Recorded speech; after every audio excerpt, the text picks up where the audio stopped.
Once upon a time, there were three young kids who shared a big dream. They wanted to go on an adventure through the outer space, past the stars and the planets, past the comets and the asteroids, past the nebulous and the galaxies, and finally reach the edge of the universe. You see, these three young kids were not just any ordinary kids. They were extraordinary kids with extraordinary guts and determination. The biggest and the chubbiest of them all was called Bruno. Next to him in size was the clever and the studious Thomas. And the smallest but the bravest of them all was Emily. Now, Bruno, Thomas, and Emily were best friends since the day they were born. They played together, ate together, and most importantly, dreamed together. Their biggest dream, as I already told you, was to travel through the outer space and see what's beyond the stars.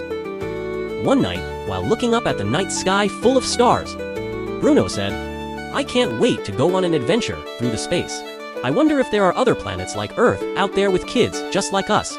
I want to go too," said Emily, her eyes sparkling with excitement. "I wonder if we'll find some new friends on our adventure." Thomas, who was busy examining a star map, said, "According to this, there is a planet called Zargon 42, which is similar to Earth. It's about 6 light years away from here. We can visit that one." "6 light years is way too far," said Bruno. "How are we supposed to get there?" "We'll need a spaceship," said Emily. "I'm sure Mr. Williams will help us build one," said Thomas, referring to their school principal, who was also an amateur rocket scientist.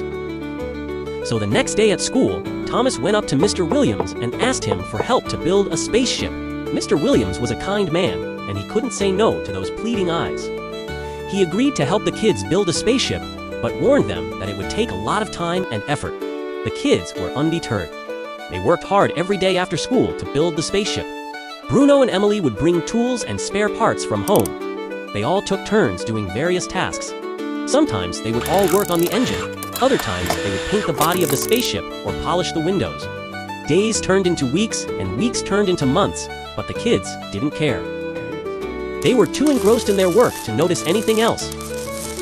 Finally, the spaceship was ready. It was a magnificent sight to behold. The kids had put their heart and soul into building it, and it showed. They named their spaceship Starry Night, and the moment they stepped into it, it felt like home. There were comfy chairs, a control panel, a kitchen, and even a bathroom. The kids checked everything one last time and then started the engine. With a loud roar, the Starry Night lifted off from the ground and headed straight for the stars. The kids were ecstatic. Their dream was finally coming true. The spaceship flew past the stars and planets. The kids marveled at the beauty of the universe.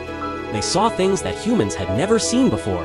Planets with rings, stars with multiple colors, and galaxies.